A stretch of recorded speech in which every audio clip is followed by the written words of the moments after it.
Distribution provided by Cloud Sigma, the cloud that adapts to you. Visit cloudsigma.com/thisweekin for a free $200 credit. Today's episode of This Week in Startups is brought to you by Hiscox. Go to hiscoxusa.com/smallbiz for your business insurance needs. And by Stamps.com. Why go to the post office? Use Stamps.com instead. For a no-risk trial and a $110 bonus offer, use the promo code TWiST.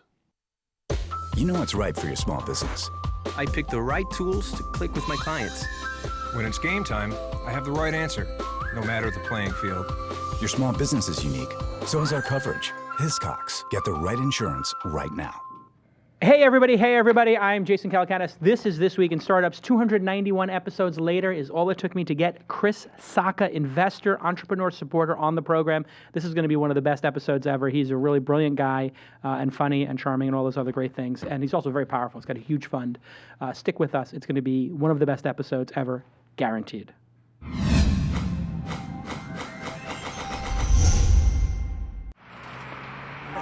That's what it's all about, man. They said money is the root of all evil. What?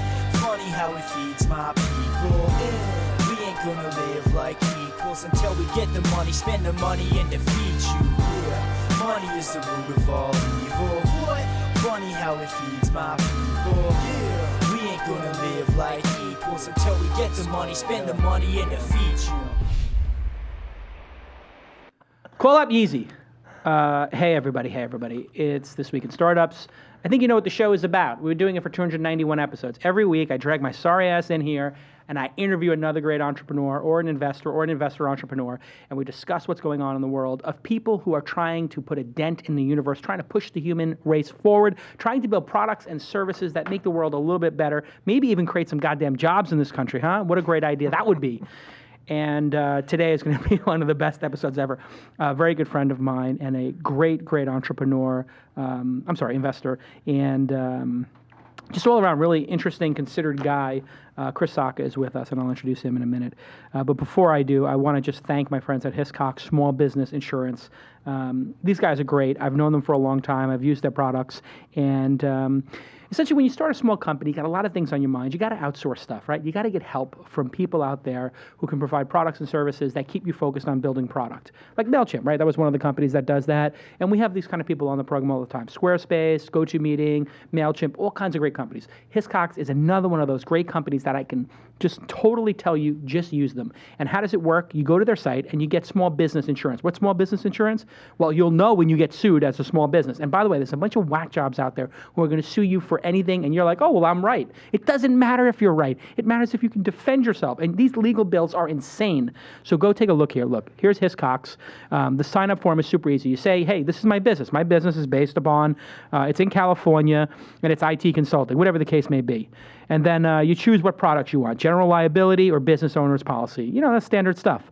If you don't understand what that is, they'll explain it, or the website explains it. And you put in your information, like what's your email address and your telephone number. I think you can do that.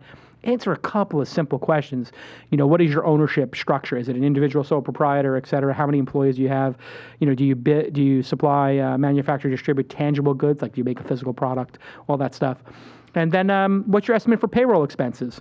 And then boom, you got a customized quote to pay annually for $350 or $29 a month, and what's your occurrence limit, how much are you covered for. And it's super easy, and you got to just get this basic coverage set up because you want to be able to sleep at night as an entrepreneur. And trust me, I have done so many companies now over 20 years as an entrepreneur, half dozen, and I have had people send me legal letters over such nonsense that it would literally take 2 or 3 episodes for me to go over all the legal stuff that I've had to go through in my life. And it's total nonsense, and you need to have this insurance so that you can sleep at night as an entrepreneur and stay focused on what's important, which is building great products. Thank you, Hiscox, for making a great product designed for startups. That's all they do. They made this product for startups. It's made for startups. It works for startups, and you can follow them at Hiscox Small Biz. And please thank them. If you haven't started your company yet, it's your geary, it's your humble honor, it's your duty to thank the sponsors of this program for providing free content for 291 episodes. Thank Hiscox Small Biz, B-I-Z. Hey, Chris Sacca's on the program, and he started Lowercase Capital in 2007. He was doing a bunch of special stuff for Larry and Sergey over at Google, and he was an attorney back in the day at Fenwick and West. Worked on Obama's 2008 campaign. involved with the Tony Hawk Foundation and Livestrong and Charity Water, was on the Forbes Midas list in 2011, youngest people, blah, blah, blah, blah, blah. Anyway, he's a big, important person who it's very hard to get a meeting with, and he invests in a lot of companies. Welcome to the program, Chris Sacca. Hey, man, I just want to say, Yes. There's no setup. Yes. I actually just typed down the name of Hiscox just yesterday. I hit up a guy trying to find some insurance. I realized I need some insurance. Yeah. And I literally didn't know where to go, and I Yeah. Googled, and it's just a bunch of Right. by There's the way, $10. It's going to be a good day for the swear jar. We talked about this earlier. I'm just going to break out a Somebody credit get me my card right swear now. quick. Can you just go ahead and just swipe that? Wait, for the you're swear jar? rolling with a Virgin America card? Where's the black card? Why are you going to show the number to your entire I audience? put my finger over it, okay? No, but this is a Virgin America card. It's a Virgin America card. Yeah, 'cause isn't that a great airline? What a It's great an product. amazing airline, and they Yeah, let you I'll use just your keep that right miles here. whenever you want to use your miles. Anyway, that said, That's $10 in the swear jar. yeah, no. I 20? typed that down. I know, but I don't know if the swear jar applies when I'm plugging your sponsors. I think we All right, need tell you a what, I'll ruling give you on a that. 50-50 on Okay, that. I'll give you a all right, 50-50. Anyway, I'll give you 2 for 1. it was a really kind introduction. Thanks, man. Awesome. It's cool. I'm glad they were I've been a fan of yours for a long time, and so it's cool to sit down. Yeah, thanks for coming.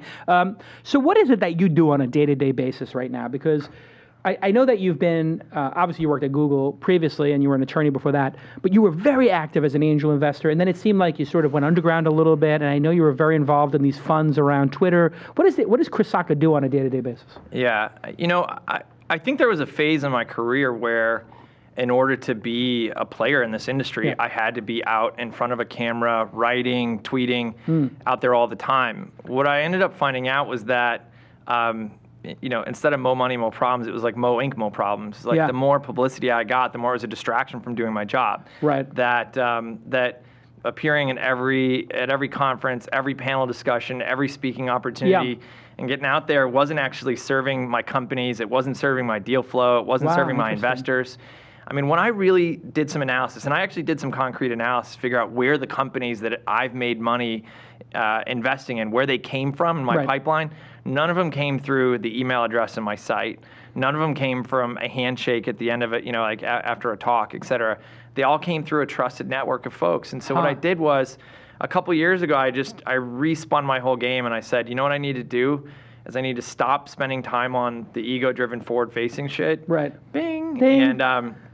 And instead, I need to keep it real and double back down on the relationships that matter to me. Yeah. So I need to get closer to the other investors that I really trust and like, and spend more time and like really break bread with them. I need to get closer to the entrepreneurs that I've already invested in, that I have a good track record with, whose judgment I trust. And if I build really strong, true relationships there, then all this other stuff I want to happen will happen. Right. And getting on the map is kind of important. I mean, becoming a brand, but after you've become the brand, it's diminishing returns. Yeah. I mean, look, part of how I became the brand it isn't just showing up and spouting my mouth off at it, at TechCrunch or Launch or something like that. It's part of it is just being helpful, right? If you develop a reputation as being helpful, as having some impact, as adding something to a company, then that goes a long way. Because much further than the press. And in fact, the press you got was probably because entrepreneurs and other people were saying, this is a helpful guy. Just trying to be helpful. I mean, there are multiple layers of this ecosystem where you can be helpful. Helpful to entrepreneurs, helpful to other investors, helpful to the press, helpful to service providers, helpful to users.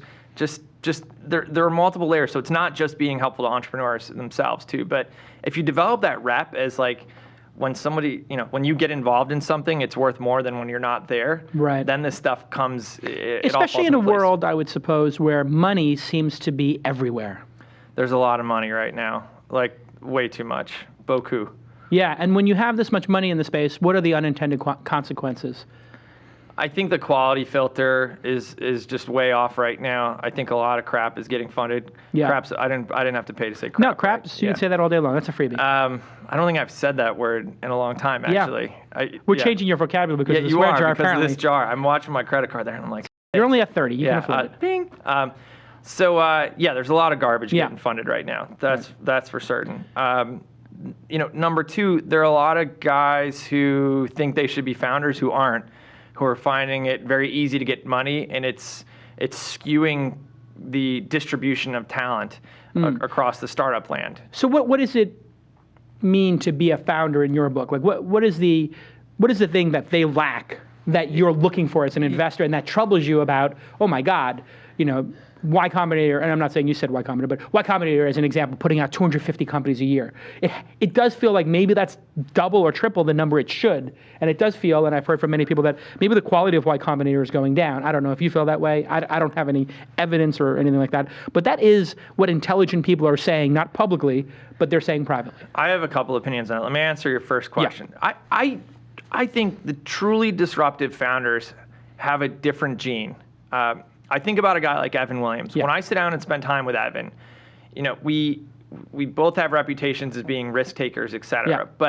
But when we go heart to heart and start talking about how we view situations, like I'm doing risk analysis. I'm like, there's a pretty good likelihood I'm going to succeed here, but the failure is still in view, and I'm weighing the outcome there, right? Like, Evan doesn't see that failure is a possibility. He's not naive to it. It just doesn't enter into his calculus. Instead, Evan looks ahead and says, the world would be much cooler if this thing gets built. And even though some of the things he builds, like Odeo might not get there, et cetera, even when he goes to build the next thing, again, the failure option just isn't part of his math. It's almost like those people who free climb. Like they can climb a mountain without ropes, and they just never experience fear the way a normal human might. That's a really interesting way of putting it. Yeah, they just don't doubt the outcome for themselves. Right. Even though some of them ultimately fall, it still doesn't enter into the calculus the next time they go. And I think if you really look around the room and think, who are the truly disruptive? Who are the guys who change the game? That's just not part of the calculus. Right. Elon Musk would be a perfect example. He always said to me, people overestimate the downside risk. Another way of saying what you're saying. Yeah, I think Elon Musk is one of the most underappreciated entrepreneurs of this generation. Yeah. I think part of it is just he's not an attention hog, and so he doesn't get his many magazine covers as a lot of guys. But that guy, I mean, come on, going after big problems like he goes after at scale in such a daring way, Mars. It's unbelievable.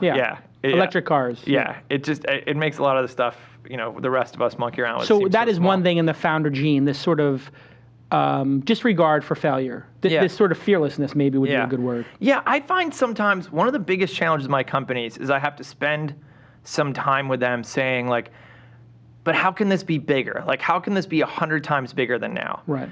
And when I have to do that, I worry sometimes about that founding team if I'm the one asking that question. Right. Like that should be, get in a room with Travis Kalanick. Yeah. And I feel old, and I feel slow, and I feel cautious. Right. Like, talking about the founder of Uber, which we're both investors in. Travis is an unreasonably fast-moving person, which is perfect for Uber, right? I mean, Travis will show you the expansion plan, and it makes me nervous in the boardroom, and I'm like, oh my God, no, really?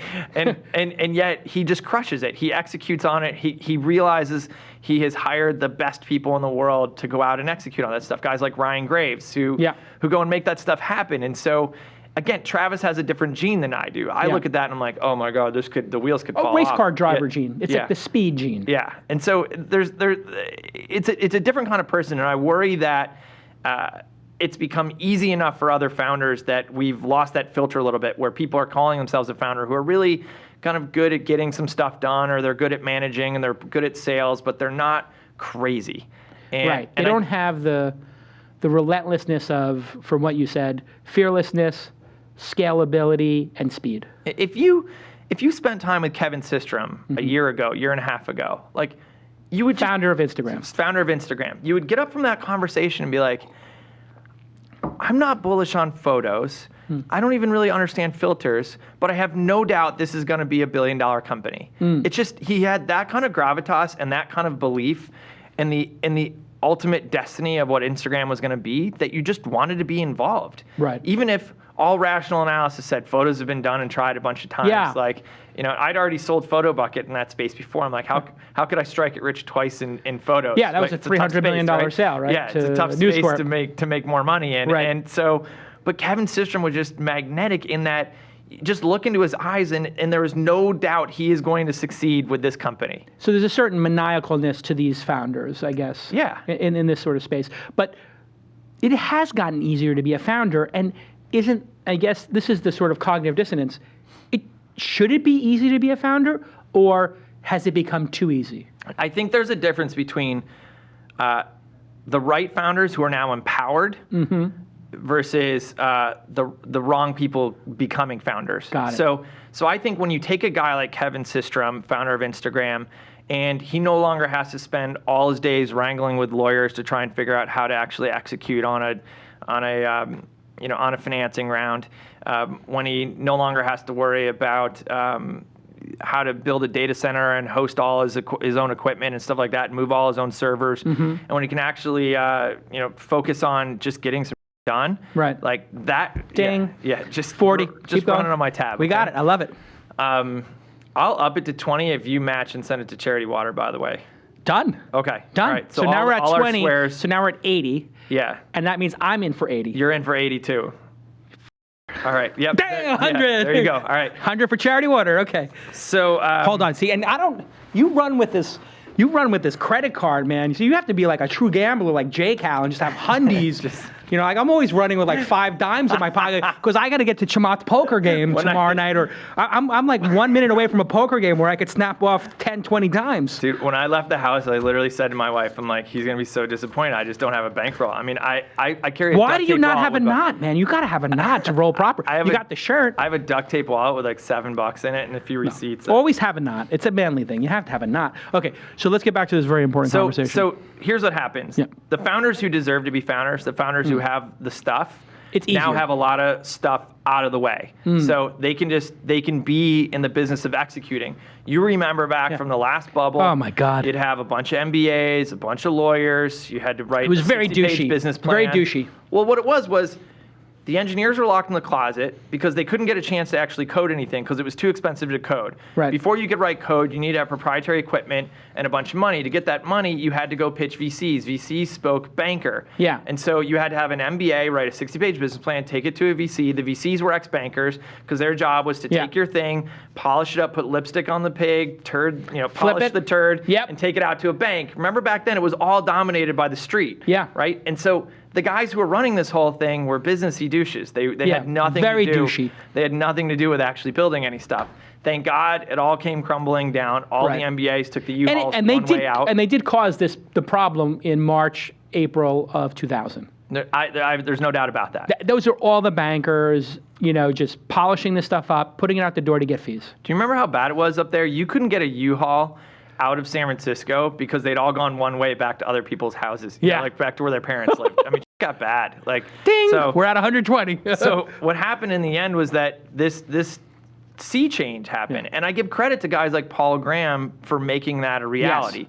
He realized that we've got this incredible layer of engineering and technical talent who right now feel disenfranchised from the startup and company building process because all the language and the vocabulary have been built by the douches. Yeah. And so with them out of the way, he realized we can empower, we can standardize documents, we can teach people the vocabulary of this, we can start to integrate the elements of design into the consumer-facing product. We can bring in all the infrastructure, we can host stuff thanks to Amazon and Google and these guys, virtually.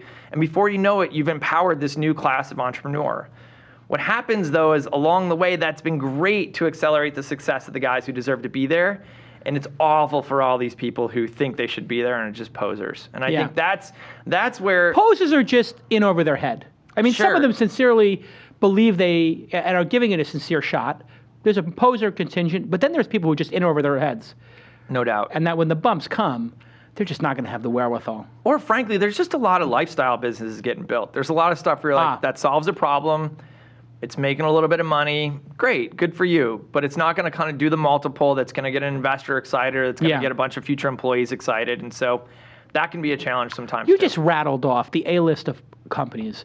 Instagram, Uber, Twitter. How did you close each of those deals? How did you wind up being an investor in that cohort? I mean, there are other investors out there, who would kill their grandparents to get that, investor list. What probably have. It's not patricide. What do you call it when you kill your grandparents? I don't know. It's grandparents. If somebody could send that in, please that'd be tweet helpful. But I'm serious. Like you rattle off these incredible list of people you've invested in, but these other VCs can't get in on those deals. How did you get in so early on so many deals like that? So you want to take me through each one? You want to know how I found Twitter? Please. Evan Williams, who's been a buddy of mine for a while. It was a product I was using. I mean, I was an early user, but Evan Williams called me up and said, hey, I'm just closing up the round for this company. I got you down for 25. 25, okay, great, 25. Hung up the phone.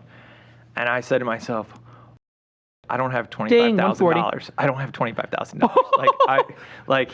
It would be incredibly irresponsible for me to take the little bit of money I had at the time and put $25,000 in this And what time frame is this? 2006? So this is 2007. I think they actually did that. Now I'd worked at Google, but if you know my full biography, I lost a metric ton of money in the spring of 2000. 160. And keep a running tab, please.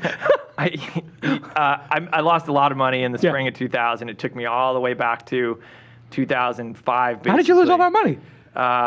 A trading problem. Oops. Yeah. I had a big levered trade that went upside down. And, oh my God! And you had to work your way out of it? Yeah, it left me millions of dollars in the hole in my own name. So. And you had to carry your way out of there. Yeah. With your Google shares, with the Google employment. Google helped. Speedera, my old company, helped. Yeah. I was moonlighting on Craigslist, doing anything I could for money. Wow. I was doing voiceover work. Wow. Yeah. I think we want to leave it at that because that's this we week may get into this week in sex workers. Yeah, I think erotic services was still up at that time. I literally was just all up and down. Hey, what's that like to be negative a couple mil?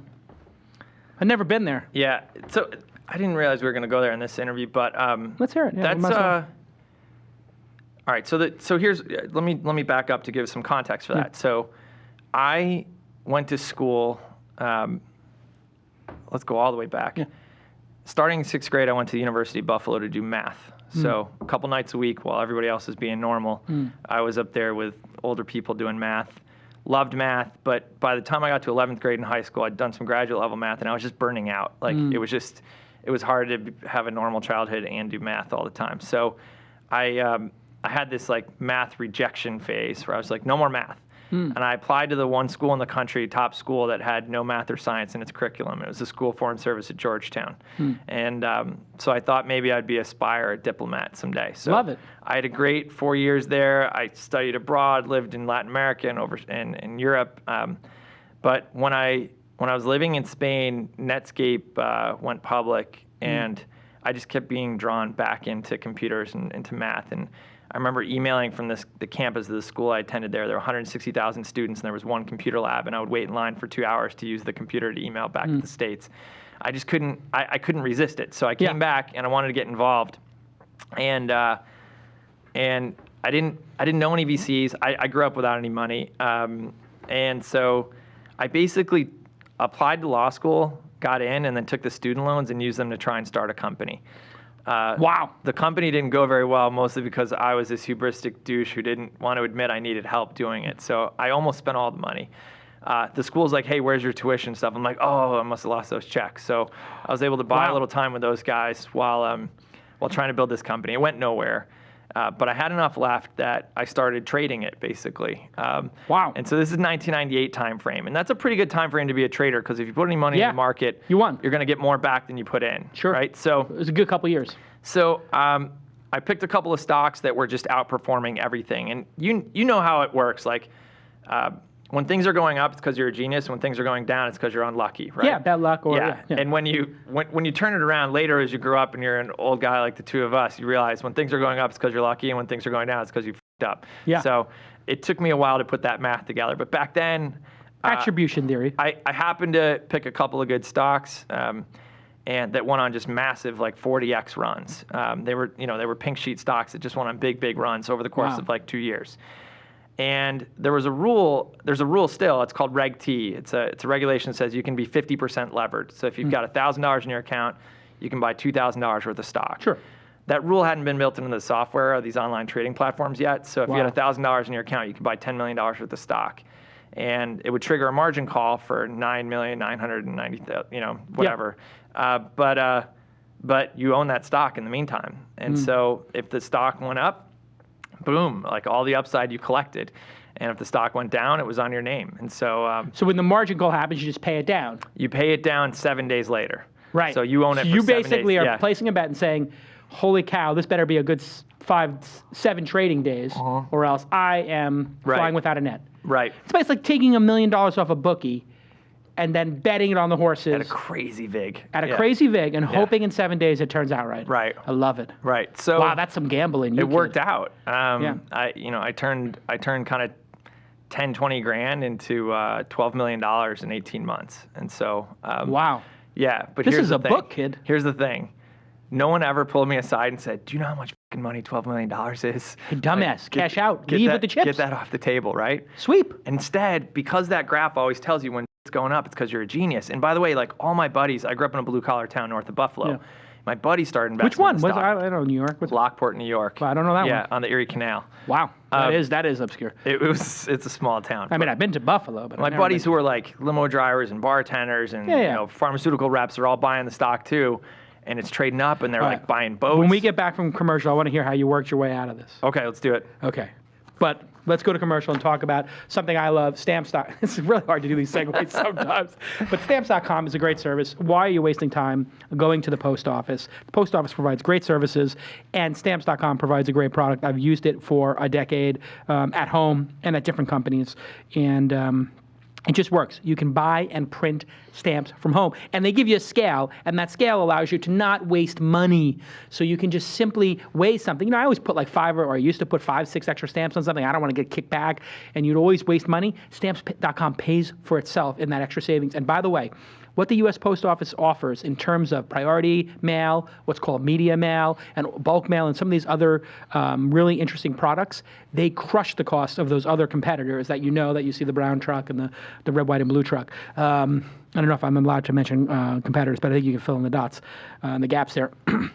And if you look online, I was reading something on Consumerist, like they put priority mail against some of the other overnight stuff, and it was a fraction of the cost and the same goddamn service. Stamps.com is amazing. I've used it for a long time. They get my highest endorsement. You can just simply go to Stamps.com and click on the microphone, and after you've clicked on the microphone, very simple, you use the code TWiST this week in startups. And these guys at Stamps.com and gals, I really do appreciate you providing. I mean, look at this incredible story we're hearing from Chris Sacca and having him on the program. And it takes a whole bunch of people here. Hey, there's the microphone in the top right-hand corner. Let me do my little zoom in trick. Whoa, there it is. And click on that and put in TWiST, and we're going to be golden. And you are going to get a free no-risk 4-week trial and a free digital scale and up to $55 in postage. We wouldn't be able to do these incredible interviews without your support. Thank you so much, Stamps.com. Everybody thank @Stamps.com. On their Twitter account. What a great company and what a great service. And that, we're very lucky at this program. We're sold out for months and months in advance. There's a backlog of people who want to advertise. And you know what? We pick only the products and services that myself and my team use and love. And it makes my job really simple. And it makes, stopping and pausing to talk about these things just effortless and easy because you guys are going to get value out of the products I talk about. And I really do appreciate the team, Jason DeMont, who's been working for us now for a little while. He's finding all these great partners for us based on the list of products I use. So thanks again, Jason DeMont and Stamps.com. Go to Stamps.com, click on the microphone, use the code TWiST, TWiST, and thanks Stamps.com on your Twitter account. Okay, so we left our hero. You had $12 million in the bank. Yeah. And you're about to screw it up. Let's just do this in the next 120 seconds. I'm fully levered. I'm in just 2 stocks. I'm literally tonsils deep into these stocks. Yeah. The market unwinds. I think that's the first time we've had tonsils deep in this. That's not swear jar material, though. I mean, it's PG-13. It's pretty bad. Keep going. So I'm gonna have to bleep that. The market unwinds. They're about within a couple weeks. Basically, I find myself way underwater, just way underwater. I owe $4 million in my own name. I'm not behind an LLC on this. It's just in my own name. Did you puke when you? No. Here's the thing. There's a level where amounts are so big they almost feel fictional. Yeah. Right. Like totally. It might be easier to owe $4 million than it is to owe $50,000. Yeah. And I didn't have any kids. I didn't have a house. Yeah. I was sleeping on my buddy's couch in Park City, Utah, while ostensibly attending law school, but really co-managing a record store. And so it was so virtual, but that was more money than I ever thought I would make in my lifetime. Yeah. And so I owed that. Eventually, I came out to the Valley. I'd been a law student. I did well in law school by never going to any of the classes and just taking the exams. I came out to the Valley. The guys at Fenwick & West were nice enough to give me a job. That's a top-tier law firm. Yeah. Did they know you were $4 million in debt? No, they knew I was a loose cannon, but they didn't know I was $4 million in debt. But so there I was during the day working for them. At night, writing business plans, rebranding companies. What is helping E-Trade people or whoever pitch. this thing, what do they do? They come to you and say, you owe us $4 million? Does a lawsuit start? How does that get resolved? Yeah, it's all of the above. So there's collection agencies, like there's people, I'm sure a lot of your listeners have been hounded by collection agencies before. It's nasty. Yeah. And so, but I worked out payment plans and started grinding on it. Wow. I mean, imagine like a mortgage for the biggest house you can imagine that you'll never get to own. Yes, It's just to get your name out. $20,000 a month to get even. Yeah, and I for didn't 20 want years. to, and I didn't want to go bankrupt because I really, actually it was more than that because interest rates were a lot higher then. Yeah. You know what I mean? Yeah, 10% interest rate, yeah. So I didn't want to declare bankruptcy because I thought that would get in the way of a future career. So I had to earn it out. Wow. So crazy. So I did. But along the way, I get a job as a lawyer. Things are going well. 4 days before September 11th, my law firm fires me and a bunch of other people. It's just a massive layoff and bloodletting because the economy's falling apart. For like 4 days, I have job prospects, and then September 11th happens, and it obviously casts my woes in a much lighter note because everybody else is so screwed. people are the dying. economy grinds to a halt, and so I have to go out and hustle. And so I started going to every networking event I could find in Silicon Valley, and I mean not just the Churchill Club. I mean the you're going to special Indus entrepreneurs, the Chinese Software Professionals Association. Like, you're going to every SIG, every special interest group. The World Internet Forum, all of them. And I can't afford to pay for these things because I have no money. So I'm sneaking in the kitchen because I speak Spanish. You're punk rocking it. Yeah, and I have a business card that just says Chris Sacca, attorney at law and business guy. And I'm giving it to people. And, you know, a mentor of mine said, if somebody makes eye contact with you, go in. They want to talk to you. I don't know if that's or not, but I went in anyway. So all told, people would be like, oh, you sound like a good kid. Things will work out for you. And they'd pat me on my back. And I'm like, you don't understand. Like, I'm living in a fucking hovel in Foster City. and I need to make rent or I'm moving back to Buffalo, New York, right? Like, you have no idea how desperate I am to make a couple bucks. And it's kind of hard to make these $4 million payments on a bartender salary. Yeah, so I am scraping anything I can. And ultimately what I did was I just rebranded myself. I created a thing called the Salinger Group. It just sounded mnemonic and familiar. Yeah. And I had J.D. Salinger. my now wife, Crystal, who has been my close friend forever. I had her design a business card for me. It looked awesome. How did you wind up with such a great woman if you were a complete fraud up until this point with a train wreck with no I don't know. job? Some people are attracted to disaster, I think. But so she built me this business card, and I had this great site. It's not, the SalingerGroup.com isn't up anymore, but you can go to the Internet Archive and, you know, the Wayback Machine. You'll notice the site says a lot of nothing. It has no address or phone number, but it says a lot of bullshit because I needed to cover any angles that I was going to go make money on. Yeah. And I just went out with this business card now, and I just said we instead of I, and people like, oh yeah, the Salinger Group. I heard of you guys. You guys do good work. Yeah. And so before you know it, cha-ching, cha-ching, I'm getting rung up. People are hiring me as a consultant. They're giving me equity in their company. And like it became a real thing. Yeah. And I started actually building a real business. Fake it till you make it. So yeah, I embodied that at that time. In fact, the Salinger Group was so successful that a bunch of my buddies had lost their job during that time when they had gaps in their resume. You know, because They put the Salinger Group? Yeah, they're like, hey, buddy, can I say I worked at the Salinger Group? I'm like, yeah, sure. Just tell me what your responsibilities Yeah, I'll endorse were. that on Rise. Yeah. So, and it was funny. Everyone kind of fit the Salinger Group to just to stay within their career trajectory. Oh, where did you work? Oh, you work in the Hong Kong office? Yeah. Can I say I did healthcare consulting? Yeah, sure, buddy. It's all good. Yeah. Salinger Group. So yeah. That you put on the website, the healthcare practice. Yeah. Go into your LinkedIn database now, or your own hiring. You know, whoever's listening right now in your company. Yeah. And I bet you've got some Salinger Group employees there. And you want the Salinger Group people. I bet they're hustlers. Oh, yeah. Yeah, I mean, if you're willing to fictionalize a management consulting group, you're good. I ended up working at a company called Speedera. It was an amazing experience. I held a bunch of different executive roles there, learned a ton. I think, strangely enough, we don't give people credit for this, but I learned infinitely more working at a small company that you've never heard of than I did at Google, you know, which was what I'm known for, et cetera. But at a small company, we were all sitting in one room, so even if I wasn't the CFO, I heard every single one of his conversations. And on certain days, the CFO needed help, you know, I would have to pinch hit. Yeah. If we were running behind in the quarter and we needed to make our number in order to make the board meeting, everybody's working the phone. If you're closest to the door, you're the receptionist. Like, if we're moving data centers that night, like, everyone's staying late, we're getting some beers, and everyone's going to learn how to configure a server, and, you know, like, that's just... I came away with this generalist knowledge. That's what made me lethal as a startup advisor, et cetera. Google was a fantastic experience, and I feel really lucky to be an alum of that company. Yeah. But it was actually working at Speedera that made me lethal. So tell me, what was Speedera's business? We were a CDN. We competed with Akamai. Sure. Most of our business was surviving lawsuits from Akamai. I think they sued us, almost a dozen times, and we countersued, and it was nasty, and ultimately they bought us. So let's hear. You can take a sip of water if you need to. And how did you get at Google? How'd you get there? Because you had a very high-level position at Google. Explain what your position was. Well, that's true and it isn't. High profile. High profile. I got hired because they were looking for someone who did specifically what I and like 3 other people on the planet were. What the Salinger Group did, basically. Yeah.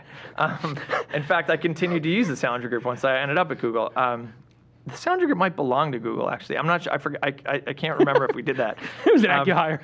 But they were looking for somebody who was a business guy and a lawyer who also knew about internet transit and data centers. And so that was me. Right. There were only like a few of us.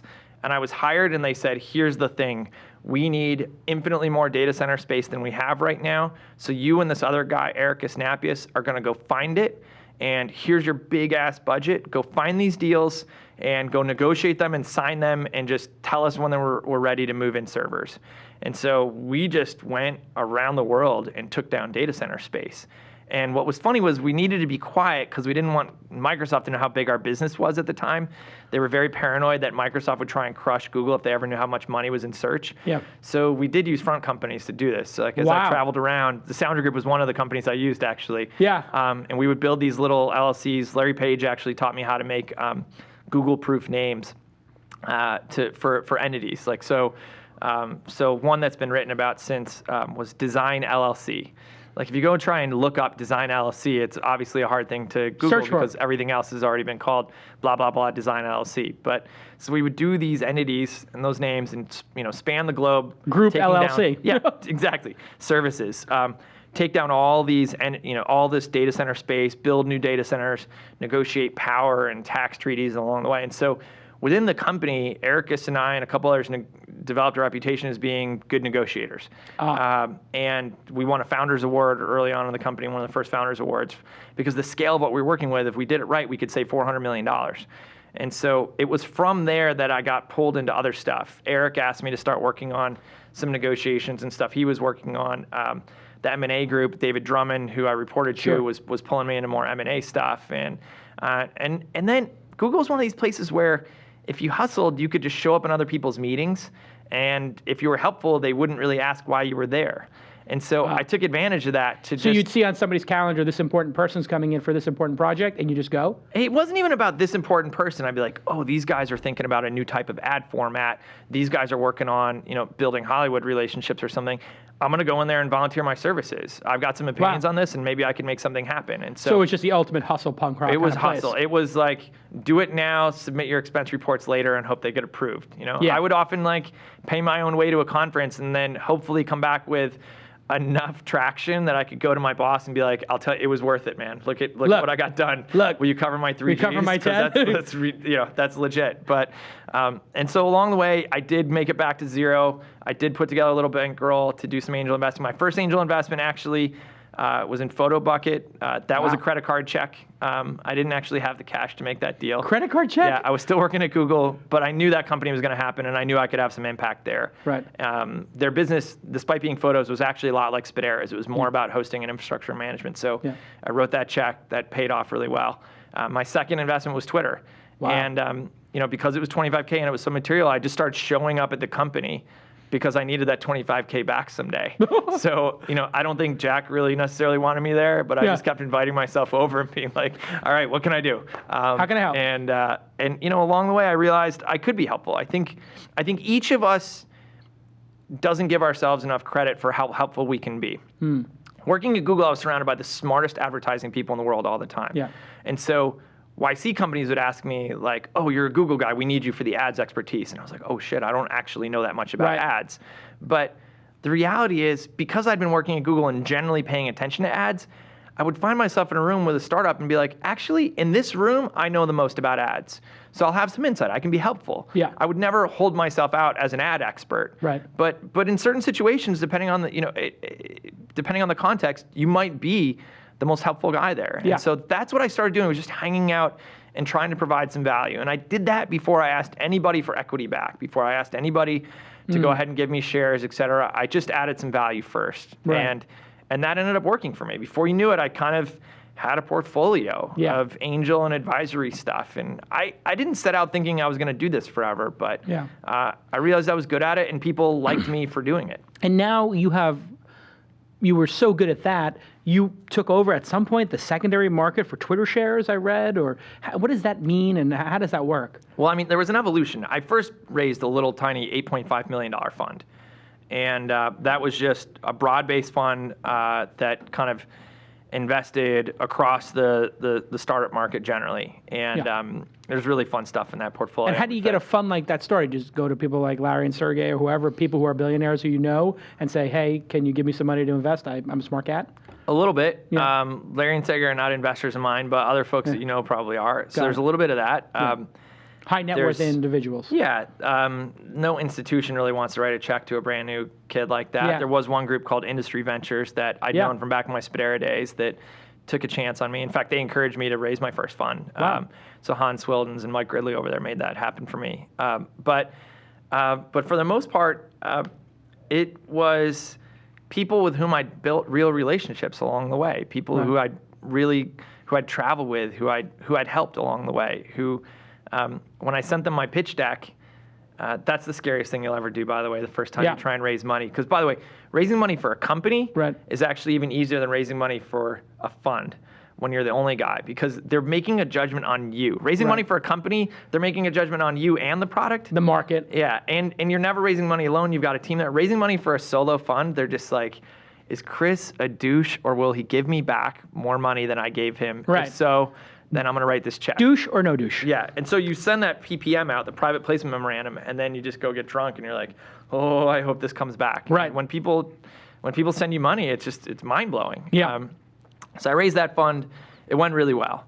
I raised a couple of other small funds that were just to buy Twitter shares. And this is when Twitter's a 9-figure company valuation. It's like 08, yeah. Yeah, so it's like it's a $100 million company, not an $8 billion company, as reports say it is worth today. Well, what had happened was people, who left Twitter early, et cetera, had some shares lying around, wanted to buy a house, needed some down payment money. Yeah. Would say, hey, do you want to buy $200,000 worth of Twitter shares? And I was like, yeah, sure. And so I'd buy 200 grand. But ultimately, I got to the point where I depleted my entire checking account on Twitter shares. Wow. I mean, I left Google worth like $1 million, $1.5 million max. Right. I don't know the exact amount, but it was no complaints. But I wasn't bankrolled. It wasn't set for life. Yeah. I actually had less money than any reasonable angel investor should ever have. Right. So again, faking it till you make it.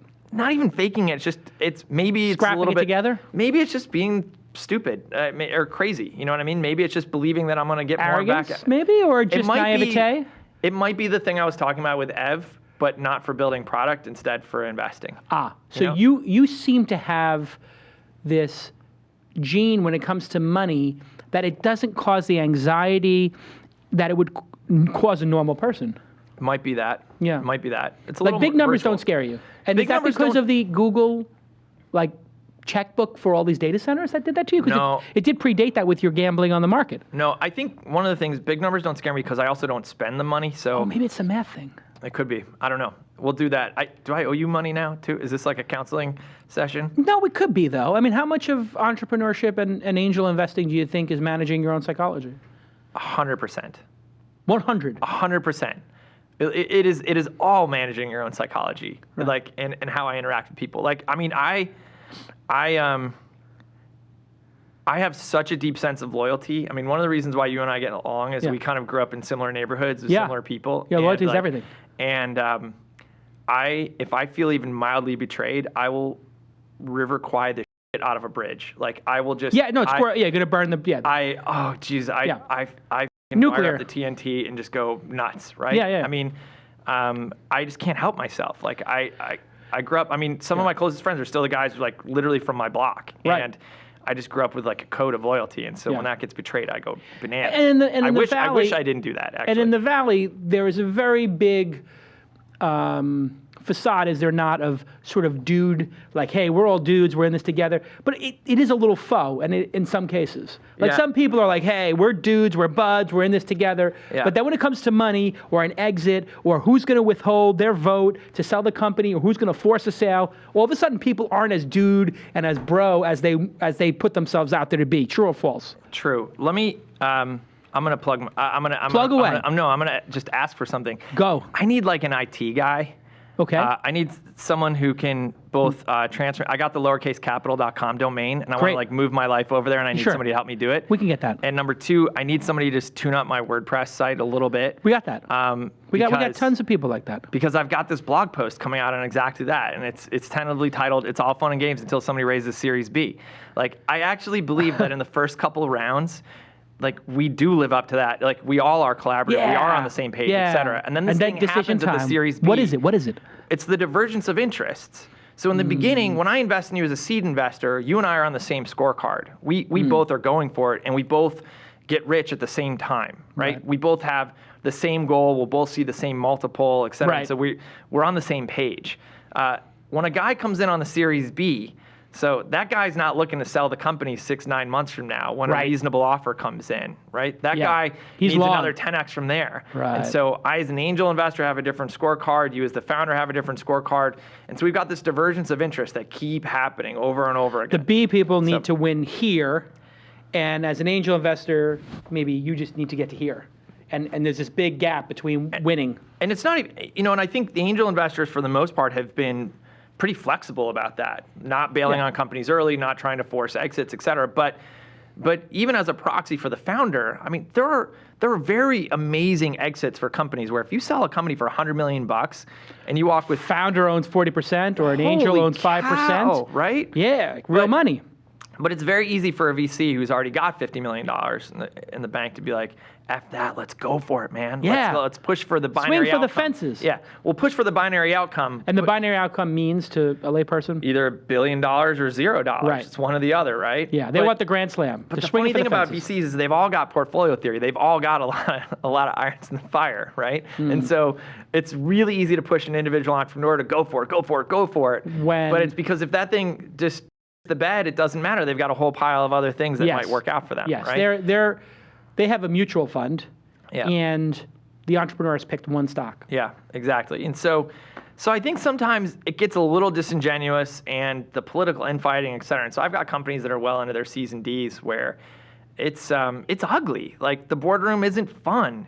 There's early investors fighting with later investors, fighting with founders, fighting with new managerial CEOs. Like, it can get VCs nasty. get away with this nonsense now? Because it feels like entrepreneurs and founders are getting so empowered that your reputation matters. So, if you piss off an Ev Williams now or a Travis Kalanick, you're not going to get that opportunity when they do the next company.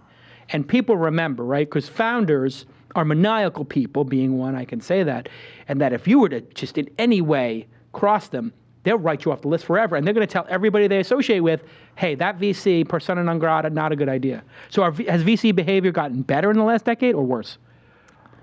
It's gotten better, but it's still pretty ugly. And here's the thing. What you just said,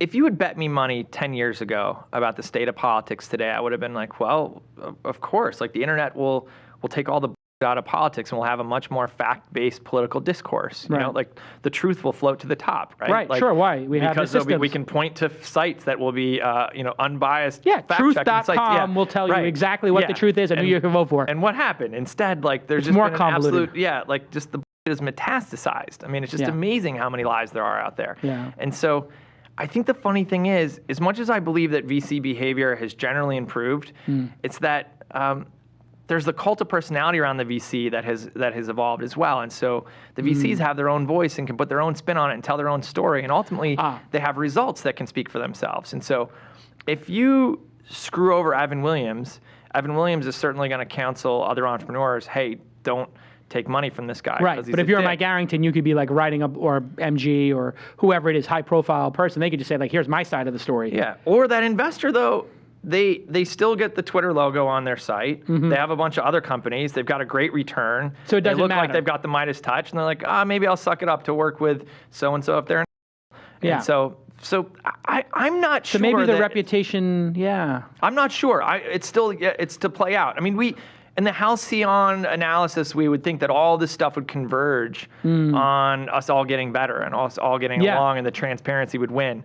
I'm not sure it happens because I see investors doing really awful still. And they still get rewarded by getting to invest in great companies. They do. And I think a lot of that is like founders, believe that the brand of the investor helps the visibility of their company. There's a cycle. I mean, So they're willing to make some trade-offs. Yeah. I mean, you asked, so I got into Twitter because Ev pulled me in. I was already a user in the product. I was already a believer, but I would not have made that first bet had Ev not pulled me in. But the later bets I made, where I raised multiple funds that invest just in Twitter, I'll take credit for those. By then, I kind of got it and was like, okay, I'm doubling back down in. Uber, I was there in the earlier days of that company coming together. And when Garrett Camp and Travis Kalanick put their heads together on something, it's just like blank check, just do it. Yeah. And it was the Tell me largest about check. Garrett Camp, because he seems to be getting no credit for the formation of this company. He is a quiet Canadian, as with most Canadians. The founder of Stumbleupon. Yeah. I mean, Stumbleupon is the biggest traffic mover short of Twitter, I think. You refer traffic is sick. It's just amazing. I mean, and I wish I were an investor in that company. I'm not. But that guy comes up with an idea every week. And what's cool about Garrett is he comes up with an idea over drinks, and then later that night he goes home and he hires a contract programmer to start working on it. And so it's just amazing. Like, he's hacking stuff up all the time.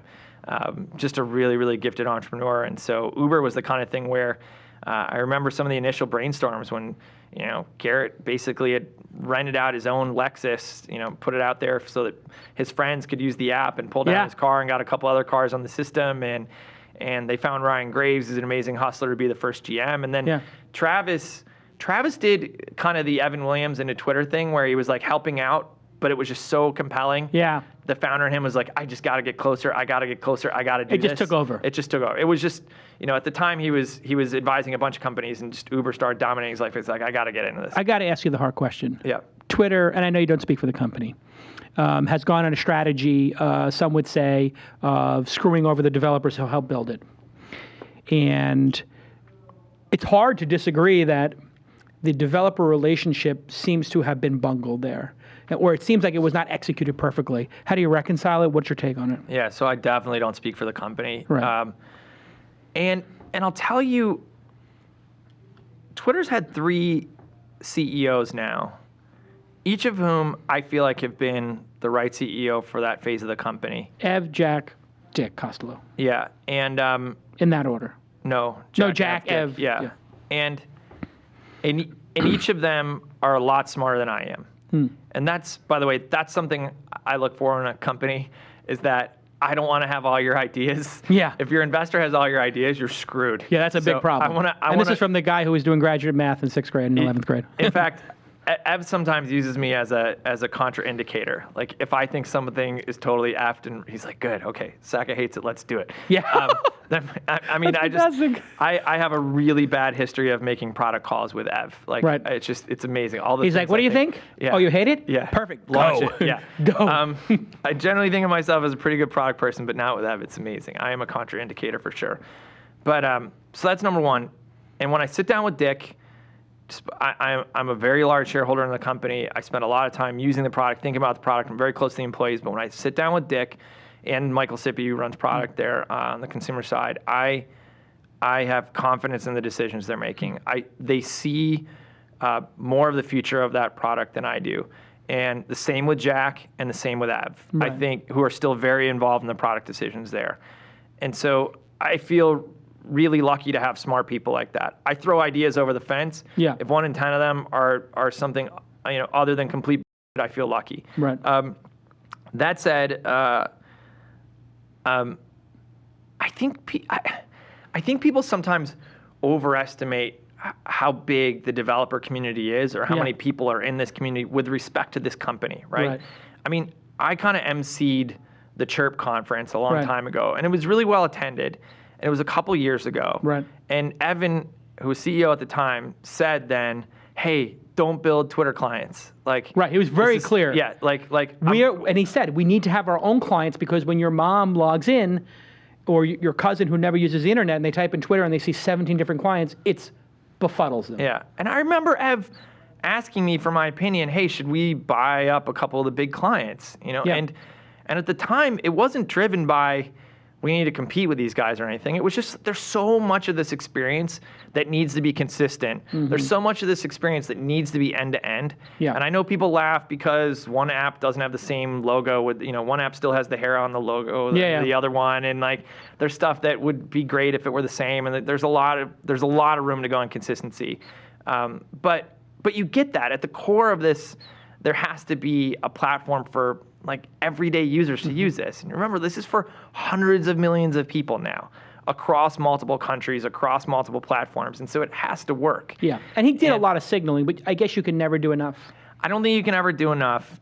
I do believe that Twitter has been made more valuable and by the people outside of the company. Yeah. I think sometimes a little too much credit is given to individual ideas and contributions. Like the problem with a product like Twitter is that it's so simple that people don't recognize how powerful its simplicity is and how hard it is to get to simple.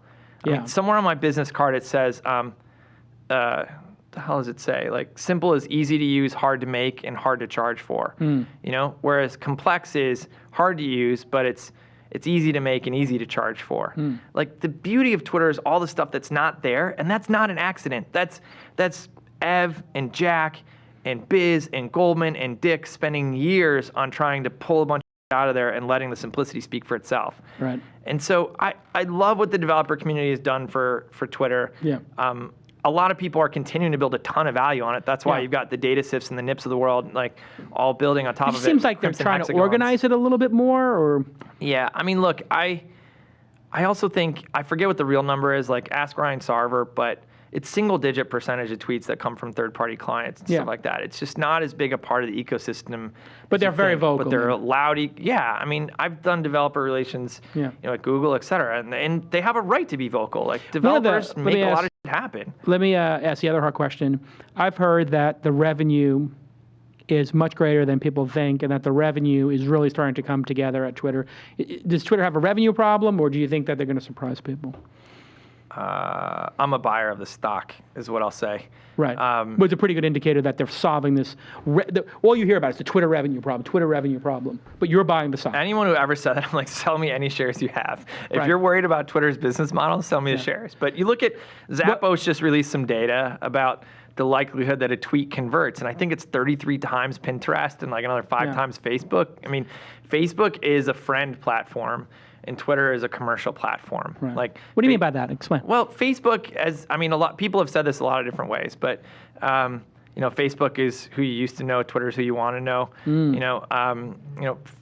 Twitter is a place where people go to get done, to follow the things they're interested in, to engage with the brands they care about, to take succinct cues from folks that they know or care about what they should be doing, about what they should be clicking through and buying. It's it's a massive commerce engine. You've got my Virgin America, Visa card up there, but if you talk to the folks at Virgin America, they'll say like 4 out of their 5 biggest sale days ever are a result of Twitter promotions. And so, when you've got engagement rates on the Twitter system of 6 to 8%, versus what ad engagement rates are on traditional display ads, and what they are on Facebook, 0.06%. And then Facebook says fraction of that, 25 to 100 times better than traditional platforms. And so, if Twitter has any problem, it's that advertisers want more access to the platform than Twitter just has salespeople to handle right now. Right. I mean, Adam Bain is amazing. He's built a great organization over there.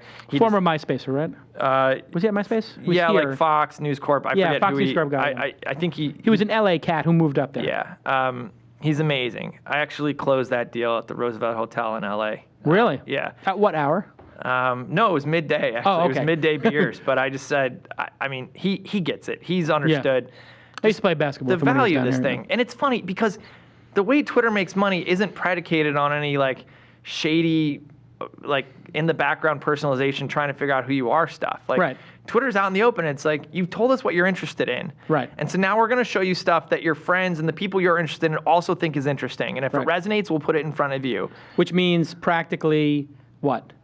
Which means practically, like, you won't see promoted tweets unless they're related to the stuff you've told Twitter explicitly that you're interested in. So I like Starbucks and Virgin America, so I'll see promoted tweets for those companies. Or companies that are related to those companies. So I like Coffee Bean and I like Delta. I see You might Virgin. see Blue Bottle, right? Yeah. And so you might see Blue Bottle, but Blue Bottle won't just show up. It'll only show up if at Tony Sphere, who you follow, Yeah. is also into it, and at Kevin Rose is also into it. Got And those it. guys will kind of, and you'll be So like, now oh, it's this like, thing's oh, resonant. You know, yeah. it's been retweeted, it's been faved, that shows it's quality shit.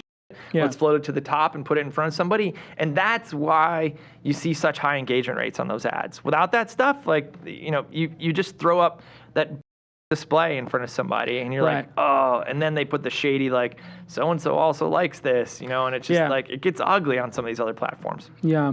And so when you look at the space now, you're slowing down on angel investing. I mean, at some point you said you're taking a pause, but I think that was like a year ago. So what should great entrepreneurs think of Chris Sacca, you know, when they're starting their company? Should they be calling you or not? First of all, no, phones are broken. Never call me. Well, I mean, under any figuratively, yes. circumstances. So yeah, no phone calls, right? But should they be trying to get to you or not?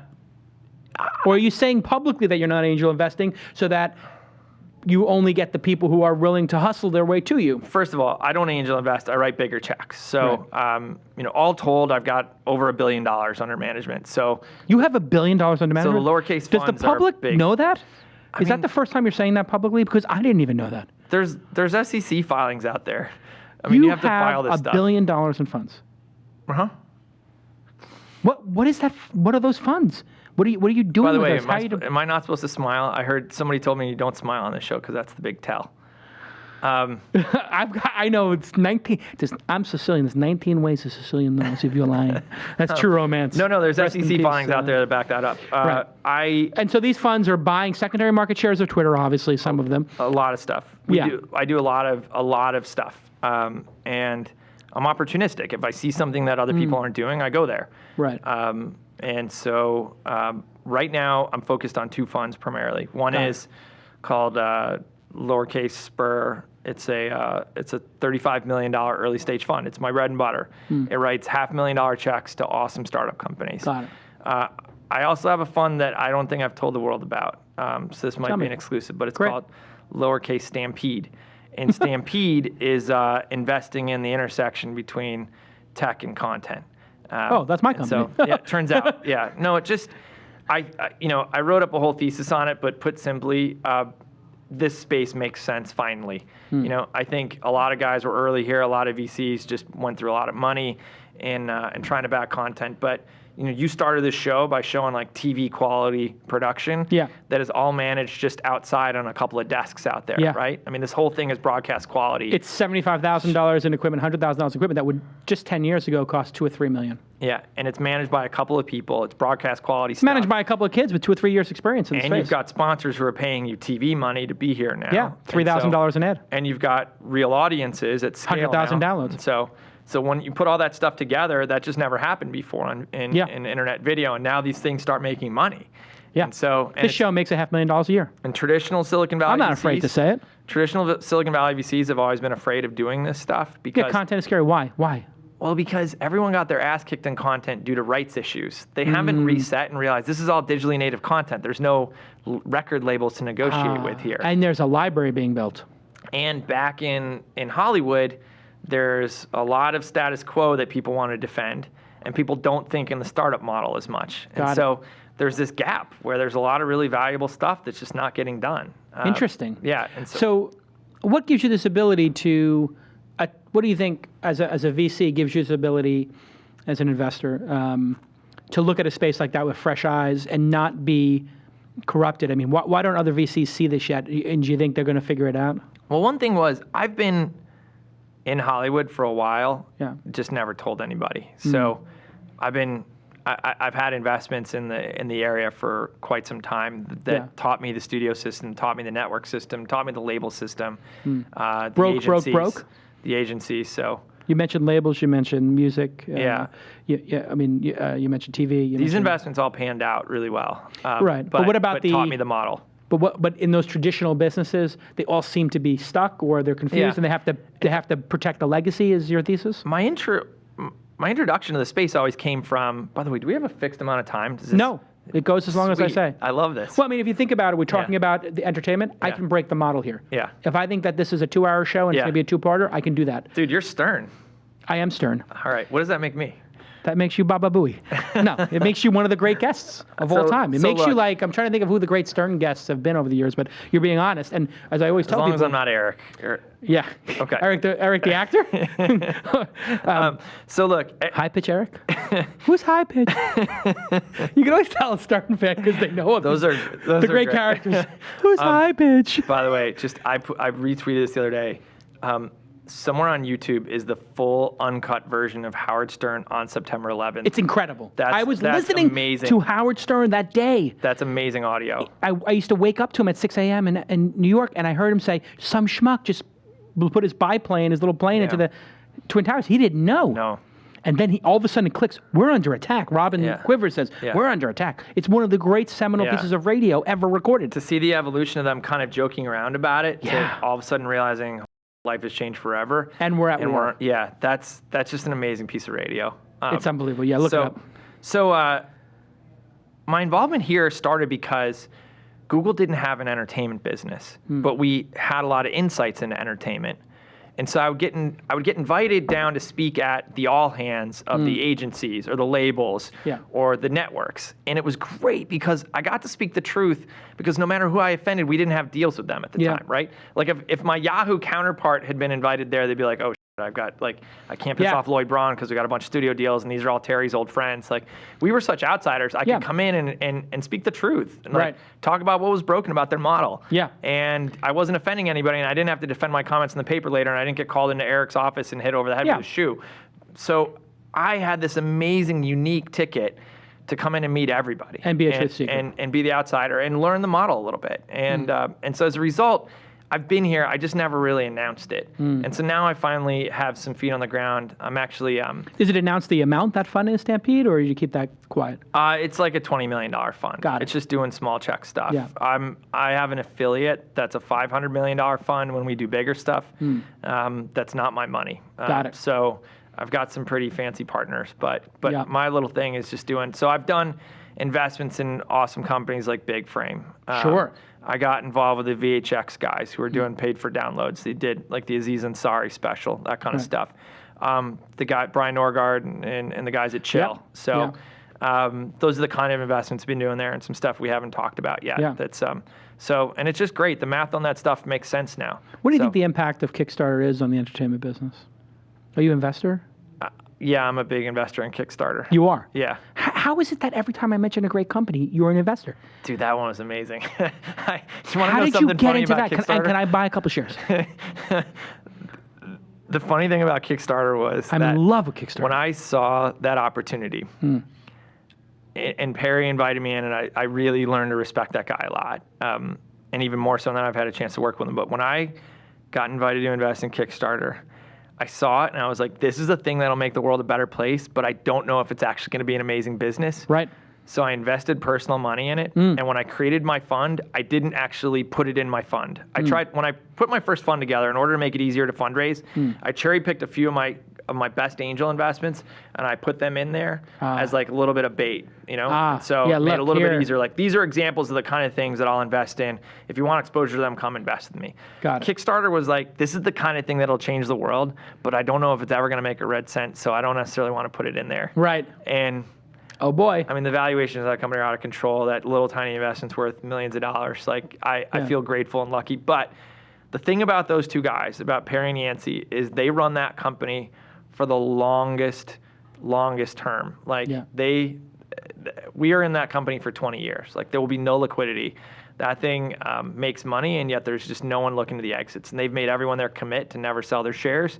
That is the longest term investment I have in my portfolio. Like, and you can see they play long ball with the decisions they make and the community they're trying to build. They play long ball. It doesn't seem like they're taking a fraction of what they could take. They could take a lot more money, et cetera. They are playing long ball. Which makes them a dangerous a dangerous company. Sure. I mean, there's a great example of people who think differently than you and I do. Like they're playing the longest game possible. When an entrepreneur looks at you and says, "Hey, look, I'm drawing salary off this thing that's worth hundreds of millions of dollars, presumably, and I don't ever want to sell it, et cetera. I'm content to just draw salary off it and continue to just impact the world and turn it all upside down. And so you need to promise me too that you're never going to push this thing to go public or get bought. That's amazing. That doesn't show up on my scale. Like I invest in things to ultimately get more than my money back. Right. And I had to do a little soul searching and sign up to that idea. Like, okay, let's really, really do this. Scott Heiferman of Meetup.com is a similar guy. You an investor in that too? No, I'm not. But Scott is not a normal person. He's an amazing person. No, he's not normal. Right? He's both Yancey and Scott have been on the program. Both not normal people. Yeah, and so there are some people building lifestyle businesses, and then there are people building lifestyle businesses that are going to be crushing. Yeah. And huge. Yeah. Yeah. I mean, Scott's got hundreds of thousands of people meeting up every weekend. It's kind of amazing. I got the chat room looking at your funds here. They're finding your funds in the SEC, 30 million for this and 20 million for that. The conversation between Jason and Chris was too amazing for just one episode. Part 2 will be available soon. Stay tuned.